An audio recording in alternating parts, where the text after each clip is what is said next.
لا حول ولا قوة إلا بالله العلي العظيم أعوذ بالله من الشيطان اللعين الرجيم بسم الله الرحمن الرحيم الحمد لله رب العالمين والصلاة والسلام على أشرف الأنبياء والمرسلين طه وياسين خاتم النبيين سيدنا ونبينا وشفيعنا أبي القاسم محمد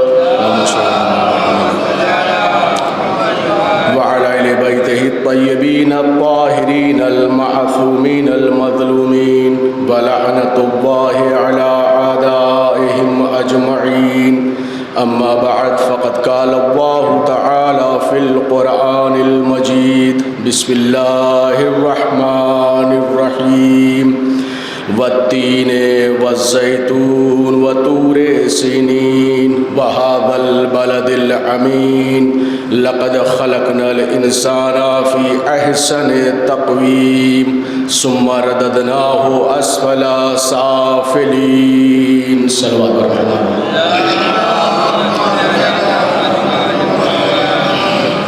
اس سے قبل کی ان آیات مذکورہ کے ذیل میں بعض معروضات آپ کی سماعتوں کے نظر کی جائیں. گزارش کرتا ہوں ایک بار سورہ حمد 3 بار سورہ توحید کی تلاوت فرما کر جملہ مومنین و مومنات شہداء صالحین صدیقین ماسٹر حیدر عباس کے گھر کے مرحومین کی ارواح کو ایصال فرما دیں. بسم اللہ الرحمن الرحیم. صلوات بر محمد و آل محمد. اللہم صل علی محمد.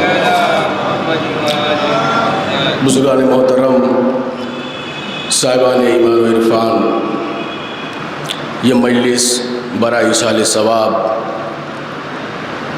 بعنوان مجلس چہلم منعقد ہوئی ہے، اور ظاہر سی بات ہے کہ ایک کمسن بچی، ایک معصوم بچی کے مجلس چہلم کا یہ اہتمام ہے. گویا یہ 40 دن گزر جانے کے بعد اس سوگ کو، اس غم کو بڑھا دینے کا ایک رسم ہے، ایک رسم احسن ہے کہ ہم 40 دن کے بعد اپنے غم کو بھلائیں گے. اور ساتھ ساتھ یہ بھی ہے کہ کمسن بچی تھی، 1 سال کی وہ بچی تھی، کہ ہم 40ویں دن اگر مجلس عزا کا انعقاد کر رہے ہیں تو ہم اس مجلس میں بھی اپنے غم پر اہل بیت کے غم کو مقدم جانیں گے. اب جو مشہور و معروف سورہ، اس کی بعض آیات میں نے آپ کی سماعتوں کے نظر کیے ہیں، بزرگان اکثر پڑھتے رہتے ہیں. اللہ تعالیٰ اس سورے میں، سورہ والتین میں قسمیں کھا رہا ہے، اور 4 مسلسل قسمیں کھائی ہیں. اللہ نے قرآن مجید کے بہت سارے سوروں میں قسمیں کھائی ہیں. 114 سوروں میں سے 44 سورے ایسے ہیں جس میں اللہ نے قسم کھائی ہے، اور 70 سورے ایسے ہیں جس میں اللہ نے قسم نہیں کھائی ہے. بعض سورے ایسے ہیں کہ اس میں صرف ایک ہی قسم کھائی ہے، مثلا سورہ والعصر ایک ہی قسم کھائی ہے. بعض سورے ایسے ہیں کہ 2 قسمیں کھائی ہیں. بعض سورے ایسے بھی ہیں کہ 3 قسمیں کھائی ہیں. لیکن اس سورے میں، سورہ والتین میں اللہ 4 قسمیں کھا رہا ہے. سورہ والشمس جس میں اللہ نے سب سے زیادہ قسمیں کھائی ہیں، لیکن سورہ تین جس میں اللہ نے 4 قسمیں کھائی ہیں. قسم کھانے کا ایک مقصد جو ادبا ہیں، جو لکھنے والے افراد ہیں، جو صاحب اسلوب ہیں، جو مضمون لکھتے ہیں، وہ جانتے ہیں کہ جب کوئی مضمون بیان کرنا ہوتا ہے، اب دیکھیے معاملہ یہ ہے کہ اللہ قسمیں کھا رہا ہے، تو پہلے تو یہ ثابت کرنا ہے کہ جو قسمیں کھائی جا رہی ہے یہ تمام مسلمانوں کو، تمام صاحبان ایمان کو متوجہ کیا جا رہا ہے کہ اللہ اگر قسمیں کھا رہا ہے تو کوئی بہت اہم موضوع پہ گفتگو کرنے جا رہا ہے. اور جو قسمیں کھائی اللہ نے، والتین انجیر کے درخت کی قسم، والزیتون زیتون کے درخت کی قسم، اس کے بعد وہ طور سینین، کوہ طور کی قسم، طور سینا کی قسم، اور آخر میں شہر مکہ کی قسم جو امن والا شہر ہے اس کی قسم اللہ کھا رہا ہے۔ معاملہ یہ ہے کہ اللہ نے انجیر کے درخت کی قسم اٹھائی ہے، زیتون کے درخت کی قسم کھائی ہے۔ کوہ طور، یہاں تو مسئلہ سمجھ میں آ رہا ہے کہ کوہ طور کی تاریخ اسلام میں، تاریخ انبیاء میں بڑی اہمیت اور فضیلت ہے۔ یہ کوہ طور وہ پہاڑ ہے جہاں پر موسیٰ پر، کلیم اللہ پر توریت نازل ہوئی ہے۔ جناب موسیٰ 40 دن تک کوہ طور پر جاتے ہیں، اور صرف وہ جب توریت کا نازل ہونے کا، اس کی آیات کے نازل ہونے کا موقع آتا ہے تو اللہ موسیٰ سے کہتا ہے کہ اس مقدس وادی میں آپ اپنی نعلین کو اتار کر آئیے۔ تو کوہ طور کی جو اسلام میں، تاریخ انبیاء میں اہمیت ہے وہ سمجھ میں آ رہی ہے۔ اس کے بعد شہر مکہ کی قسم کھائی جا رہی ہے۔ شہر مکہ وہ، اور پھر صرف شہر مکہ نہیں کہا ہے بلکہ امن والے شہر، شہر مکہ کی طرف اشارہ کیا جا رہا ہے۔ مکہ کی قسم اس لیے کھائی جا رہی ہے کہ وہاں پر ہمارے آخری نبی حضرت محمد مصطفیٰ صلی اللہ علیہ وآلہ وسلم، وہ شہر ان کی جائے پیدائش ہے۔ 53 سال حضور نے وہاں زندگی گزاری ہے۔ ایک اور سورہ ہے سورہ بلد، لا اقسم بہذا البلد، مجھے شہر مکہ کی قسم، اللہ کہہ رہا ہے مجھے شہر مکہ کی قسم ہے، وَأَنْتَ حِلٌّ بِهَذَا الْبَلَدِ، میں اس شہر کی قسم اس لیے کھا رہا ہوں کہ چونکہ آپ اس شہر میں رہتے ہیں۔ سورہ بلد میں اشارہ ہو رہا ہے، یعنی کہ شہر مکہ کی قسم کھائی ہے اللہ نے سورہ بلد میں بھی، سورہ تین میں۔ تھوڑا یہ تمہیدی گزارشات میں بہت لمبی تقریر نہیں کروں گا، لیکن جو تمہیدی باتیں ہیں ان گزارش کر دوں تو امن والے شہر مکہ کی قسم اور کوہ طور کی قسم، ان دونوں جگہوں کا واسطہ اور رابطہ براہ راست اولو العزم پیغمبروں سے ہے۔ کوہ طور کا تعلق جناب موسیٰ سے ہے، جناب موسیٰ وہاں جاتے تھے اور 40 دن میں توریت ان کے اوپر نازل ہوئی ہے، اس کی آیات نازل ہوئی ہیں۔ اور مکے کی قسم اس لیے کھائی جا رہی ہے چونکہ ہمارے حضور وہاں زندگی گزار رہے تھے، اس لیے مکہ کی قسم ہے۔ لیکن جو پہلے دو ابتدائی قسمیں ہیں، انجیر کے درخت کی قسم اور زیتون کے درخت کی قسم، اللہ بہت ساری قسمیں قرآن مجید میں کھا چکا ہے۔ والفجر، صبح کی قسم کھائی ہے، والشمس والقمر، یہ تمام قسمیں ہیں۔ لیکن یہ انجیر کے درخت میں ایسی کیا خوبی ہے کہ اللہ قرآن مجید میں اس درخت کی قسم اٹھا رہا ہے؟ یہ زیتون کے درخت میں کیا خوبی ہے کہ اللہ زیتون کے درخت کی قسم کھا رہا ہے؟ تو والتین کے حوالے سے علماء نے، والتین اور والزیتون کے حوالے سے علماء نے کچھ توجیحات پیش کی ہیں۔ والتین سے ایک جو مراد ہے وہ یہ ہے کہ اس سے مسجد نوح مراد ہے، یعنی کہ جناب نوح جہاں پر سجدہ کرتے تھے، جہاں عبادت کرتے تھے، اس لیے والتین کی قسم اٹھائی ہے۔ اور والزیتون سے مراد بیت المقدس ہے۔ اسی لیے جوان آپ دیکھتے ہوں گے سوشل میڈیا پہ جب فلسطین سے متعلق کوئی تصویر آتی ہے تو اکثر وہاں کبوتر اور اس کے چونچ میں زیتون کی پتیاں ہوتی ہیں۔ تو ایک تعلق والتین کا مسجد نوح یعنی جناب نوح جہاں پر عبادت کیا کرتے تھے اس سے ہے، دوسرے زیتون کا تعلق بیت المقدس سے ہے، اس لیے اللہ نے زیتون کی قسم اٹھائی ہے۔ اور زیتون کے درخت، اس کی پتیاں، اس کی ڈالیں اور اس کے پھل، روایات میں ہے کہ اس کی یہ تینوں چیزیں شفا ہے۔ اگر اس کے پتے کو دوا کے طور پر استعمال کیا جائے تو شفا ہے، اس کے پھل کو جو لوگ گلف میں رہتے ہیں، سعودی عرب و کویت وغیرہ میں، تو زیتون کا جو پھل ہے وہ بھی شفا ہے۔ یہاں تک روایتوں میں ہے کہ اگر زیتون کے درخت کی لکڑیوں کو جلا دیا جائے اور وہ جو راکھ میں تبدیل ہو جائے تو اس کی راکھ بھی شفا ہے۔ تو زیتون کے درخت کی یہ اہمیت ہے۔ علماء نے ایک توجیہ پیش کی، مسجد نوح سورہ 3 یعنی وہ 3 سے مراد جو انجیر کے درخت کی قسم کھائی جا رہی ہے جناب نوح سے تعلق ہے، اور وہ زیتون کا تعلق بیت المقدس سے ہے، جناب عیسیٰ سے ہے۔ یہ مولانا فرمان علی صاحب نے اپنے حاشیے میں یہ بات قرآن مجید میں لکھی ہے، لیکن بعض علماء اس کی تفصیل لکھتے ہیں، اس کے حوالے سے مجھے گفتگو کرنی ہے۔ پھر جو اس آیت، اس سورے کا جو اہم آیت ہے لقد خلقنا الانسان فی احسن تقویم، ہمیں یہاں تک آنا ہے۔ ایک صلوات پڑھ دیجیے بر محمد و آل محمد۔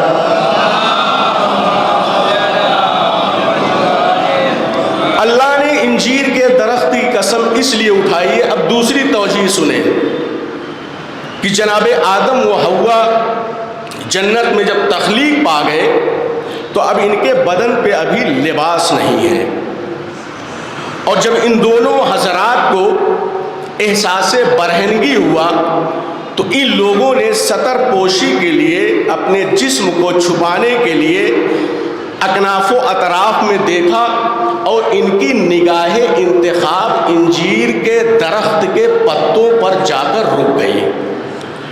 اب انجیر کے درخت کا جو پتا ہے نسبتاً دوسرے درختوں سے ذرا چوڑا اور بڑا ہوتا ہے، تو ان دونوں حضرات نے جیسے ان کو احساس برہنگی ہوا تو انجیر کے درخت پر ان کی نظریں ٹکی اور آگے بڑھے۔ انجیر کے درخت سے ان لوگوں نے اپنی ستر پوشی کی۔ تو انجیر کے درخت کی قسم اس لیے بھی اٹھائی جا رہی ہے کہ یہاں سے تہذیب انسانیت و تہذیب بشریت کا آغاز ہو رہا ہے۔ انجیر کا درخت بظاہر عام سا درخت ہے، لیکن اللہ اگر قسم اٹھا رہا ہے تو اس کے پیچھے وجوہات ہوں گی، اور دو وجہ میں نے آپ کے سامنے رکھی۔ اس کے بعد جو زیتون کی قسم ہے، اب اس کی دوسری وجہ یہ ہے کہ جناب نوح اور ان کے اصحاب اور دوسرے مخلوق خدا کشتی پر جو سوار ہوئے تھے سیلاب کے آنے کے بعد، اور یہ کشتی نہ جانے کتنے دنوں تک سطح آب پر تیر رہی ہے، آگے بڑھ رہی ہے، لیکن تیرتے تیرتے کئی دن گزر گئے تو جو اصحاب نوح ہیں وہ کہہ رہے ہیں کہ آخر ہم کب تک اس کشتی پر رہیں گے اور یہ پانی کب ختم ہوگا؟ کیا ہماری زندگی یوں ہی ختم ہو جائے گی؟ کہیں ایسا نہ ہو کہ موت ہمارا پیچھا کر رہی ہو، ہم اسی کشتی پر اپنی بقیہ زندگی گزار دیں، آخر ہمیں خشکی کب ملے گی؟ زمین کا حصہ ہمارے پاؤں کے نصیب میں کب آئے گا؟ اس کے بعد جناب نوح نے اسی کشتی پہ سے چند پرندے کبوتروں کو روانہ کیا ہے کہ جاؤ خشکی کا پتہ لگاؤ۔ اب یہ کبوتر جاتے ہیں اور تھوڑی دیر بعد، ایک زمان گزرنے کے بعد، ایک وقت گزرنے کے بعد، ان کبوتروں کے چونچ میں اسی زیتون کے درخت کی پتیاں تھیں۔ جب یہ کبوتر درخت کی یہ پتیاں، زیتون کے درخت کی پتیاں جناب نوح کے پاس اور ان کے اصحاب کے پاس لائیں تو جناب نوح مسکرائے اور کہا کہ چونکہ ان کے چونچ میں یہ زیتون کے درخت کی پتیاں ہیں، اس سے یہ اندازہ ہوتا ہے کہ قریب میں ہی اب کہیں نہ کہیں خشکی ہے۔ زیتون کا درخت بھی کوئی بہت بلند ہوتا نہیں ہے، اور زیتون کے درخت کی پتیوں کا سلامت رہنا، یعنی کہ اگر یہ کبوتر توڑ کے لا رہے ہیں تو اس سے یہ معلوم ہوتا ہے کہ وہاں پر اب پانی گھٹ چکا ہے اور یہاں سے ہمیں نوید زندگی اور حیات کی بشارت ملتی ہے۔ تو یہ جناب نوح جنہیں آدم ثانی کہا جاتا ہے، وہ آدم اول، انجیر کے درخت کی قسم جناب آدم کے سبب اور زیتون کے درخت کی قسم جناب نوح کے سبب کھائی جا رہی ہے۔ تو جناب نوح جہاں پر دنیا ختم ہو گئی تھی، اس کے بعد دوبارہ سے زندگی کی بشارت ملتی ہے، اس لیے اللہ یہاں پر زیتون کے درخت کی قسم کھا رہا ہے۔ اور اس کے بعد کوہ طور ہے اور امن والے شہر مکہ کی قسم ہے۔ لیکن قرآن مجید ہے، فصاحت و بلاغت کی انتہا اور معراج ہے اس کلام میں، اس کتاب میں۔ یہ آپ ذرا اب بظاہر غور کریے کہ پہلے تو دو پیڑ کی قسم کھائی گئی، اس کے بعد پہاڑ کی قسم کھائی جا رہی ہے، اور اس کے بعد شہر کی قسم یعنی مکے کی قسم کھائی جا رہی ہے۔ یہ ذرا سا بے ربط تو نہیں معلوم ہو رہا ہے؟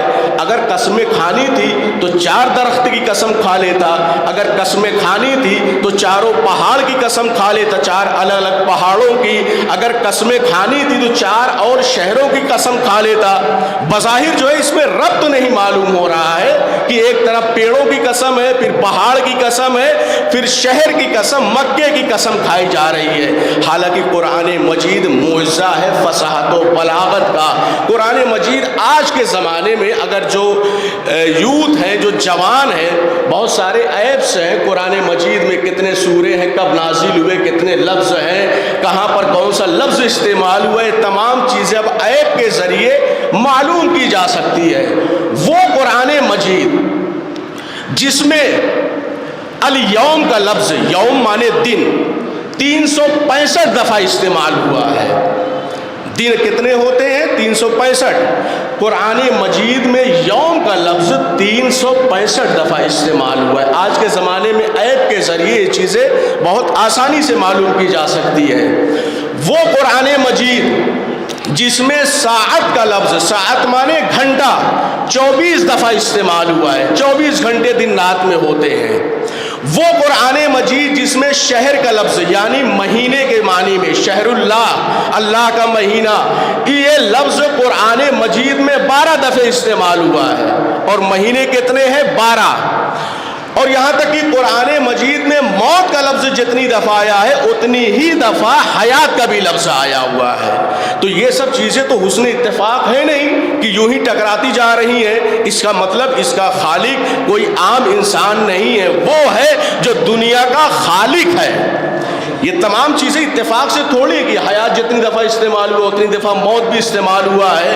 تو قرآن مجید جو فصاحت و بلاغت کا معجزہ ہے، اللہ جب قسمیں اٹھا رہا ہے تو 2 پیڑ کی قسم کھا رہا ہے، ایک پہاڑ کی قسم کھا رہا ہے اور ایک شہر کی قسم کھا رہا ہے۔ تو معاملہ کیا ہے؟ یہ بات بے ربط نہیں ہے۔ والتین سے مراد یہاں پر عہد آدم ہے، والزیتون سے مراد یہاں عہد نوح ہے، اور طور سینین سے مراد یہاں پر عہد موسیٰ ہے، اور شہر مکہ سے مراد عہد پیغمبر خاتم ہے۔ ان 4 نبیوں کے ذریعے سے اللہ تمام انبیاء کے ادوار کو سمیٹنے کے بعد کہہ رہا ہے کہ ہم نے انسان کو سب سے خوبصورت مخلوق قرار دیا ہے۔ دنیا میں جتنے 1,24,000 انبیاء آئے ہیں آدم سے لے کے جناب ختمی مرتبہ تک، ان 4 لفظوں کے ذریعے قرآن مجید، میں نے کہا کہ اس کی معنوی تہ اس کو کریتے جائیں گے ہم اور آپ جیسے انسان۔ قرآن مجید جب سے آیا ہے 1400 سال سے، علماء کرام، اور صرف علماء تشیع نہیں، علماء اسلام بھی اس کی تفسیر کرتے جا رہے ہیں، اس کی تشریح کرتے جا رہے ہیں، اور ہر آنے والی تفسیر میں ایک کوئی نہ کوئی نیا معنی پیدا ہو رہا ہے۔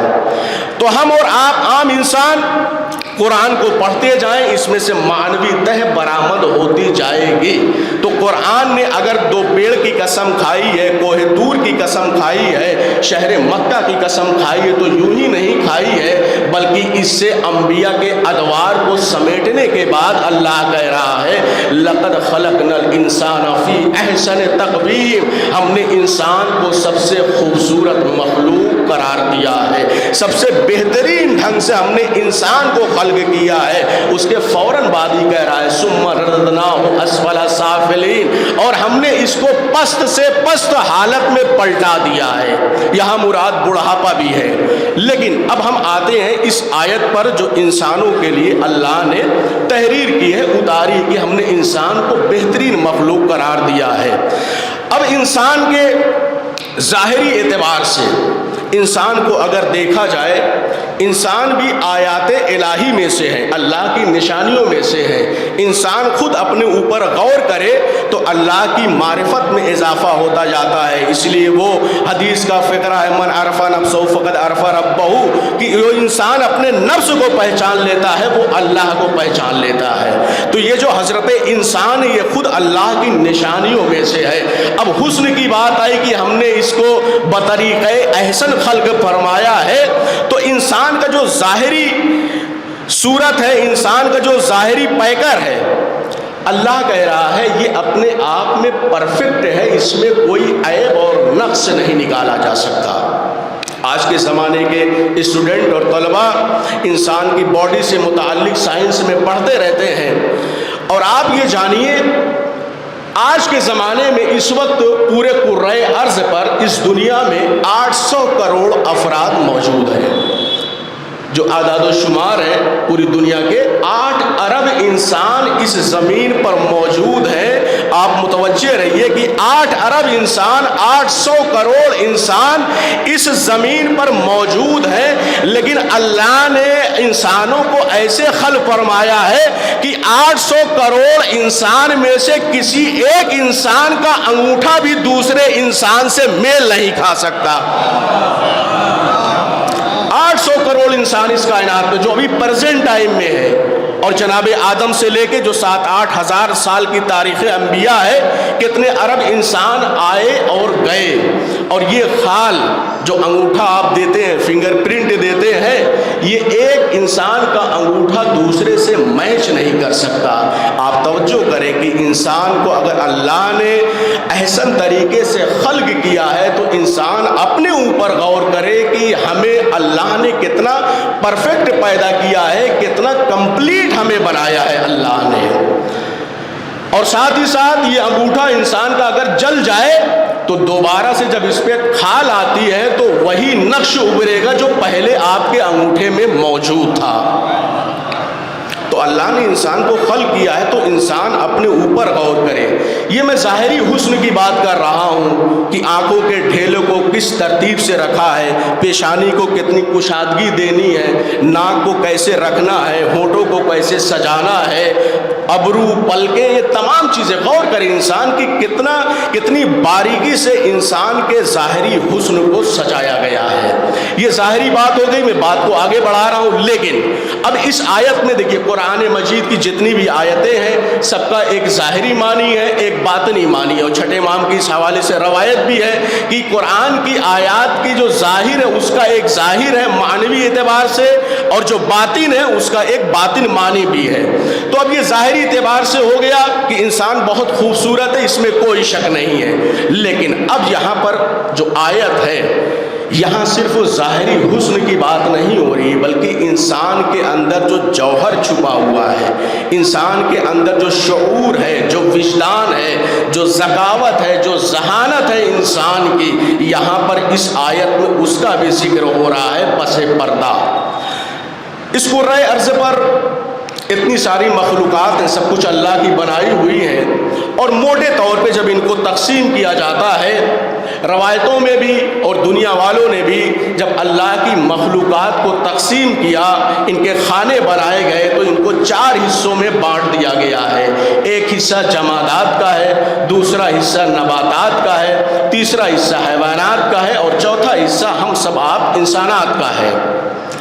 لیکن انسان اگر اتنا خوبصورت ہے، ظاہری اعتبار سے نہیں، اب میں باطنی اعتبار سے گفتگو کر رہا ہوں، انسان اتنا خوبصورت بنایا گیا ہے تو انسانوں میں اور اللہ کی باقی مخلوقات میں کیا فرق ہے، یعنی جمادات، نباتات، حیوانات اور انسانات میں۔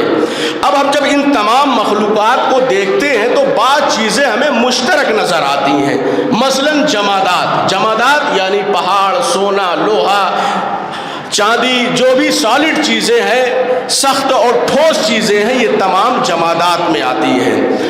تو جمادات میں اور انسانوں میں کیا کوئی حصہ مشترک ہے؟ کیا کوئی خوبی ایسی ہے جو دونوں میں پائی جاتی ہو؟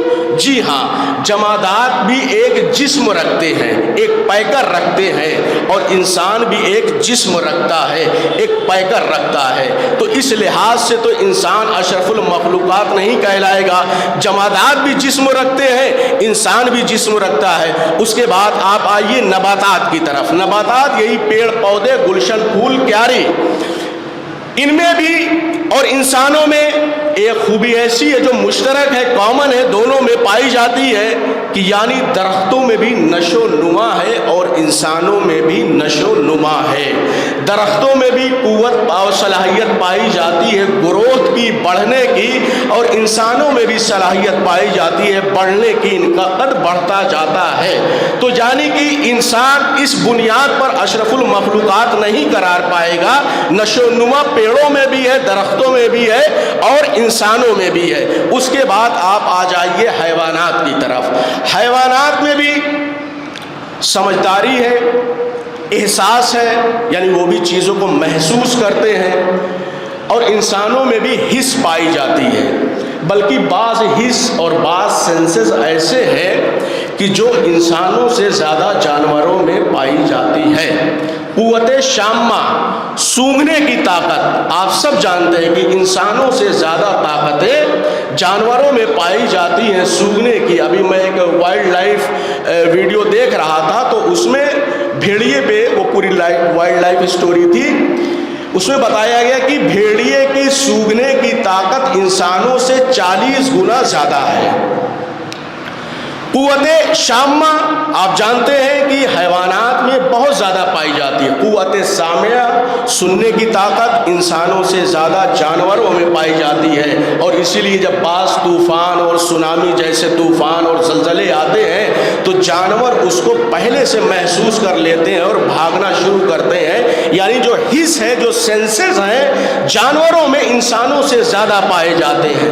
قوت باصرہ، دیکھنے کی صلاحیت، ایسے پرندے پائے جاتے ہیں شاہین اور باز جو ہزاروں فیٹ اوپر رہنے کے بعد بھی زمین پر ریگنے والے کیڑے کو دیکھنے کے بعد اس کیڑے کو لپکتے ہیں اور پکڑتے ہیں۔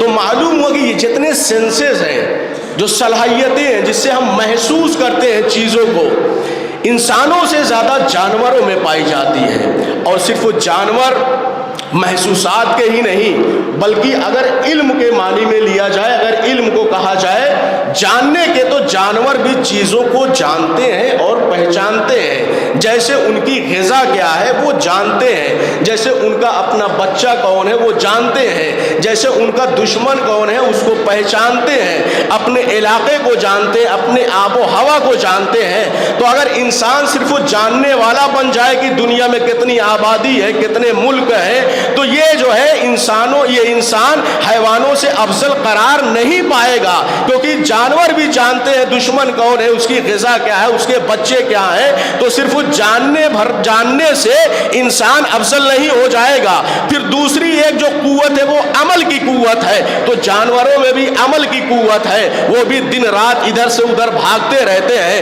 وہ بھی اپنی غذا کا انتظام کرتے ہیں، وہ بھی اپنے رہنے کی جگہ کا انتخاب کرتے ہیں۔ یعنی عمل ان کے یہاں بھی پایا جاتا ہے اور عمل انسانوں میں بھی پایا جاتا ہے۔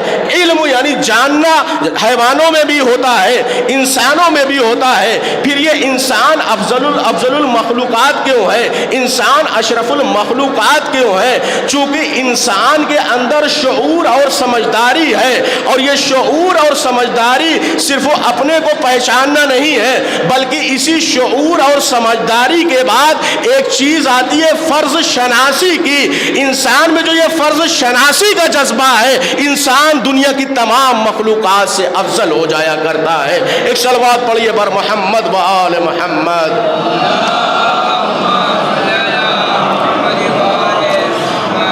اب شعور اور سمجھداری کی ایک دو مثال میں جلدی سے پیش کرتا ہوں، میں مصائب کی طرف آتا ہوں۔ اس کے بعد بھی مجلس کا سلسلہ ہے، اور آج شب جمعہ تھی ماشاءاللہ، حدیث کے ساتھ زیارات، تو مومنین مشغول رہیں۔ آج دن میں بھی کئی مجلسیں رہیں، تو میں زیادہ وقت نہ لے کے، اور دوسری چیز یہ ہے کہ مجلس کو بر وقت برپا کیا جائے۔ یہ بات میں کئی ایک مجلسوں میں کہہ چکا ہوں، حالانکہ یہ مجلس تو مغربین سے متصل تھی، شب جمعہ تھی، تو حدیث کے ساتھ اور زیارات کو بجا لائے ہم اس کو۔ لیکن جو اور مجلسیں ہوتی ہیں، مطلب سہ پہر کی مجلس ہے، اشتہار میں خود صاحب خانہ یعنی مجلس کے بپا کرنے والے یہ پہلے ہی سے اپنے دماغ میں رکھ لیتے ہیں کہ اشتہار میں 4 بجے لکھ دیا جائے، 4:30-5 بجے پھر مجلس کو ہم شروع کریں گے۔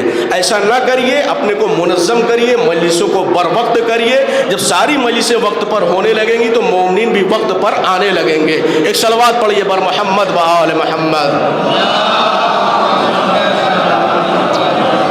4 بجے مجلس کا وقت ہے تو 4 بجے ہی مجلس کو شروع کر دیا جائے، چونکہ وہ ایک زمانے سے چلا آ رہا ہے یہ سلسلہ۔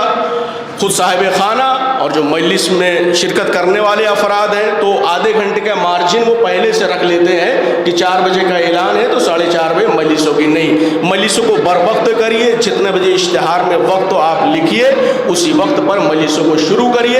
جب یہ کنٹینیو ہو جائے گا تو مومنین اپنے آپ وقت پر آئیں گے، وہ سمجھیں گے کہ مجلس جتنے بجے کا اعلان ہے اتنے بجے ہی مجلس بپا ہوگی۔ اس کو کریے، یہ بہت آج اہم وقت کی ضرورت ہے کہ ہم اپنے آپ کو منظم کریں اور نظم و ضبط کے ساتھ زندگی گزاریں۔ ایک اور صلوات پڑھ دیجیے پر محمد و آل محمد۔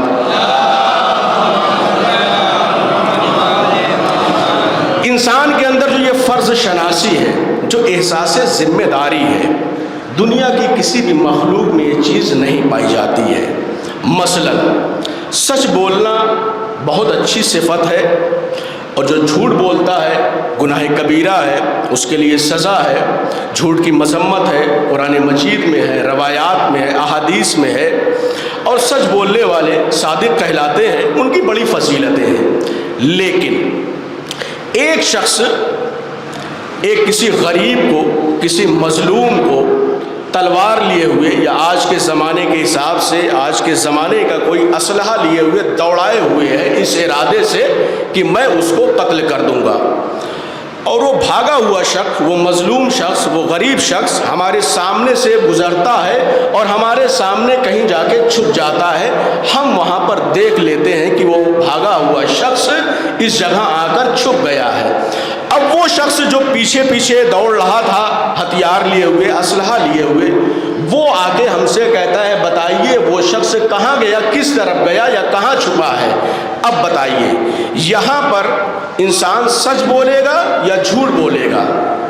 سچ بولنا بڑی فضیلت کی بات ہے، بڑی اہمیت اور بڑی صفت ہے سچ بولنے کی، لیکن جو انسان ہے، جو مومن ہے، جو فرض شناس ہے، جس کے ہاں احساس ذمہ داری ہے، جو افضل المخلوقات ہے، جو اشرف المخلوقات ہے، اس کی عقل، اس کا شعور، اس کی ذہانت اور ذکاوت کہے گی کہ یہاں پر سچ بولنا عیب ہے، یہاں پر جھوٹ بولا جائے۔ ایک وہ غریب انسان، مظلوم انسان ہے، اب وہ قاتل شخص سے پوچھ رہا ہے آپ سے وہ کہاں چھپا ہے، تو جو مومن جو فرض شناس ہوگا وہ یہاں پر جھوٹ بولے گا کہ بھائی ہم نے نہیں دیکھا ہے۔ اگر وہ کہے گا کہ نہیں یہ شخص فلاں جگہ چھپا ہے اور آپ سچ بولنے لگ گئے تو ایک غریب بے گناہ مارا جائے گا۔ تو ایسے پہ فرض شناسی یہ کہتی ہے کہ جھوٹ بولا جائے۔ آپ نماز پڑھ رہے ہیں، حالت نماز میں آپ ہیں، آپ نے نیت باندھ رکھی ہے، اور کوئی شخص موت کے منہ میں جا رہا ہے، مثلا ڈوب رہا ہے، جل رہا ہے، تو اس وقت مومن کی فرض شناسی یہ کہتی ہے کہ اللہ کی نماز کو ترک کر کے اس مرنے والے کو بچایا جائے۔ اگر آپ نے یہ کیا کہ آپ اپنی نماز کو پڑھتے رہے تو وہ اللہ جس کے لیے آپ نماز پڑھ رہے ہیں وہ آپ کی نماز کو مسترد کر دے گا، کہے گا کہ میری مخلوق مر رہی تھی تم نے اسے بچایا کیوں نہیں؟ انسان میں جو یہ فرض شناسی ہے دنیا کی تمام مخلوقات سے انسان کو اشرف بناتی ہے۔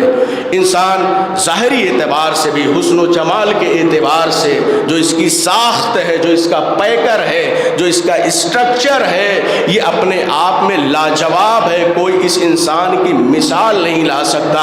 جتنا جتنا سائنس ترقی کرتی جاتی ہے انسان کو سمجھنے میں آسانی ہو رہی ہے، میڈیکل سائنس ترقی کر رہا ہے، تو انسان جو ایک عجیب مخلوق ہے، اللہ کی جو بہترین مخلوق ہے، اس کو سمجھنے میں آسانی ہو رہی کہ اللہ نے انسان کو اگر اشرف قرار دیا ہے، اور جس طریقے سے انسان کی ظاہری ساخت، اندرونی ساخت تو اللہ نے خلق فرمایا ہے، وہ لاجواب نمونہ ہے اس کی تخلیقات کا۔ ایک نس ادھر سے ادھر ہوتی ہے، انسان کا بدن شل پڑ جاتا ہے، انسان کا بدن شل ہو جاتا ہے اور حرکت نہیں کر پاتا ہے۔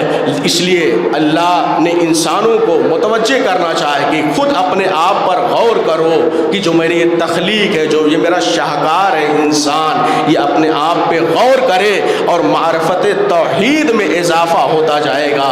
بس ارباب عزا، میں نے ذکر کو ختم کیا۔ ایک کمسن اور معصومہ بچی کی یہ مجلس ہے، ایصال ثواب ہے۔ ایصال ثواب ایک رسم احسن کے طریقے سے ہے کہ 40 دن ہو گئے اور ہمیں اس شوق کو بڑھانا ہے۔ اللہ اہل خانہ کو خصوصاً والدین کو صبر جمیل دے، گھر کے تمام وابستگان اعزا و اقارب، اس بچی کا فراق ان کے دلوں پہ شاق رہا، لیکن اللہ صبر دے، اور ساتھ ہی ساتھ یہ مصائب اہل بیت ہے جو ہمیں بڑھ کر سہارا دیتا ہے۔ مرثیہ آپ نے سنا، شہزادی سکینہ سلام اللہ علیہ کا مرثیہ پڑھا گیا۔ زندان شام امام سجاد کی مصیبت، ہاتھوں میں ہتھکڑیاں، پاؤں میں بیڑیاں، جناب زینب کی اسیری، لیکن شہزادی سکینہ، فرض شناسی کا جذبہ خاندان اہل بیت سے زیادہ کس میں ہو سکتا ہے؟ فرض شناسی کا جذبہ خاندان اہل بیت میں جو 6 برس کا ہے، اس کے اندر بھی وہ 3 دن کا بھوکا اور پیاسا ہے، لیکن جب امام وقت کی استغاثہ بلند ہوتی ہے، صدائے استغاثہ بلند ہوتی ہے، تو جو 6 مہینے کا گہوارے میں 3 دن کا بھوکا پیاسا نیم بے ہوشی کی حالت میں ہے، وہ بھی اپنی آنکھوں کو پھڑپھڑا کے کھولتا ہے اور اپنے کو گہوارے سے گراتا ہے۔ فرض شناسی کا جذبہ، احساس ذمہ داری اس خاندان سے بہتر کسی نے نمونے پیش ہی نہیں کیے ہیں۔ وہ سکینہ بنت الحسین جو بابا کے رہتے ہوئے رو رہی ہے، کبھی بابا کے دامن سے لپٹ رہی ہے، کبھی بابا کی سواری سے جا کے لپٹ جا رہی ہے، لیکن جب بابا وقت آخر زمین پر لیٹ جاتا ہے اور اپنے سینے پہ اپنی اس بیٹی کو سلاتا ہے، اس کے بعد جب خدا حافظ کہتا ہے کہ بیٹی سکینہ آج سے یہ دستور بدل لو، اب اماں کے پاس رہنا ہے، اب پھوپھیوں کے پاس رہنا ہے، اب سکینہ یہاں سمجھ جاتی ہے کہ میرا بابا مجھے کوئی ذمہ داری دے گیا ہے۔ احساس فرض اور فرض شناسی کا یہ جذبہ خاندان اہل بیت کی اس کم سن بچی میں اس قدر ہے کہ چادریں چھننے کے بعد مائیں اور پھوپھیاں جب بےردا ہوتی ہیں اور ان کے بال بڑے ہیں تو اپنے بالوں سے وہ بیویاں پردہ کر لیتی ہیں، لیکن یہ 4 سالہ فاطمہ کی پوتی اپنے ہاتھوں کو اپنے چہرے پر رکھے ہوئے ہے۔ یہ سکینہ جو جانتی ہے کہ میرا بھائی مجبور ہے، میری پھوپھی زینب مجبور ہے، تو اپنے بھائی سے اور اپنی پھوپھیوں سے پانی کی خواستگاری نہیں کرتی ہے، پانی کی طلبگاری نہیں کرتی ہے۔ اجرکم اللہ عزادارو، 10 محرم کا دن گزرا، شام غریبہ کی مصیبتیں گزری، 11 محرم کی صبح نمودار ہوتی ہے، عمر سعد کا حکم ہوتا ہے کہ اہل حرم کو مقتل سے گزارا جائے، اہل حرم کو مقتل سے گزارا گیا۔ امام سجاد کی کیفیت آپ جانتے ہیں، شہزادی زینب کی کیفیت آپ جانتے ہیں، جب مقتل سے لاشوں سے اہل حرم کو گزارا گیا، اب اس کے بعد مرحلہ آتا ہے کہ ان بیویوں کو ناکے پر بٹھایا جائے۔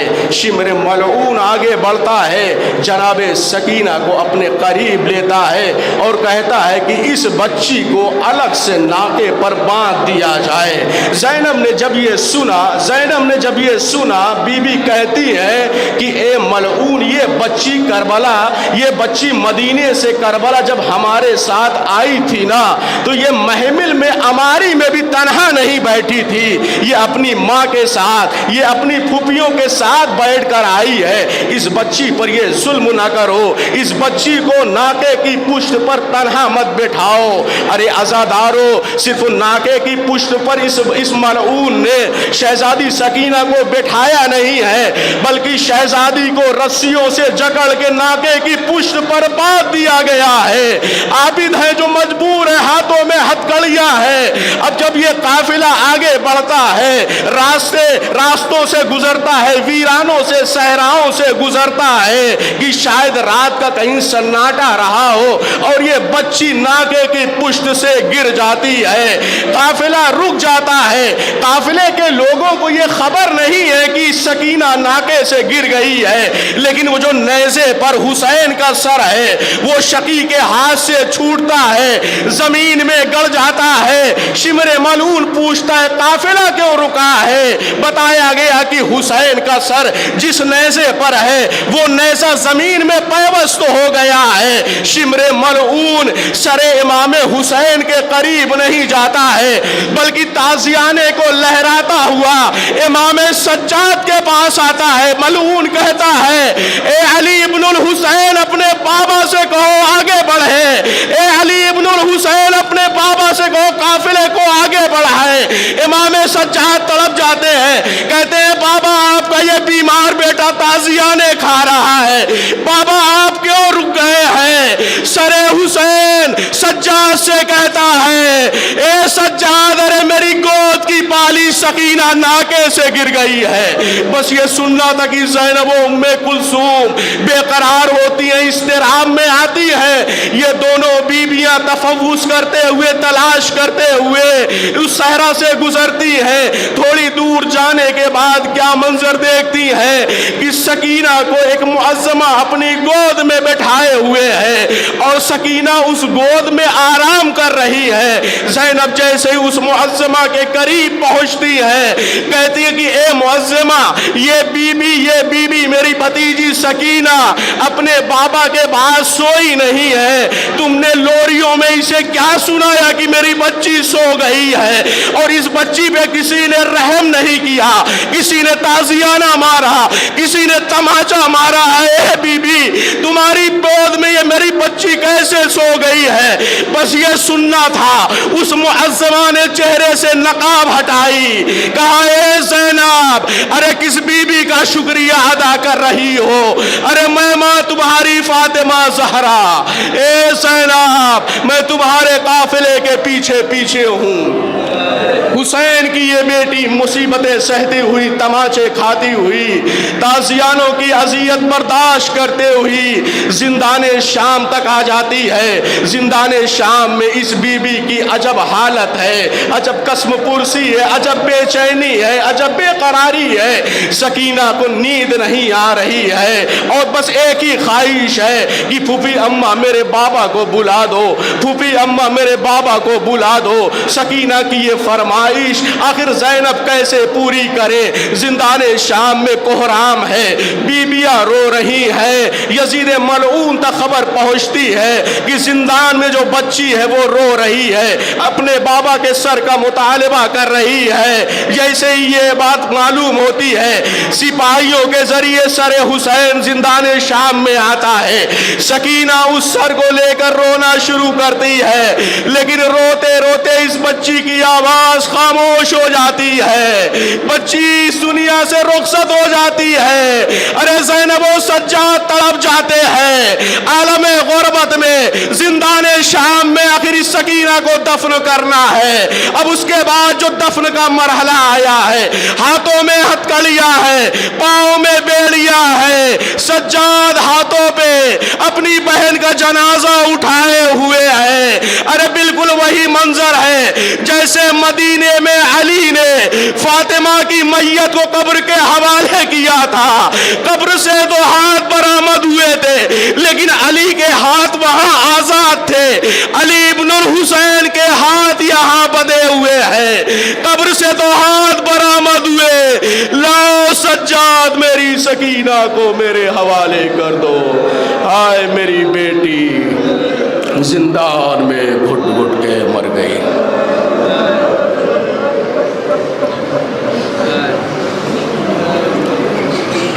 انا للہ و انا الیہ راجعون۔ رب بقضائہ و تسلیم امرہ۔ بہرحال اس ذکر کا ثواب ان کے خاندان کے مرحومین کے نامہ اعمال میں تحریر فرما، وابستگان ان کے مرحومین جو ہیں ان کے درجات کو بلند فرما۔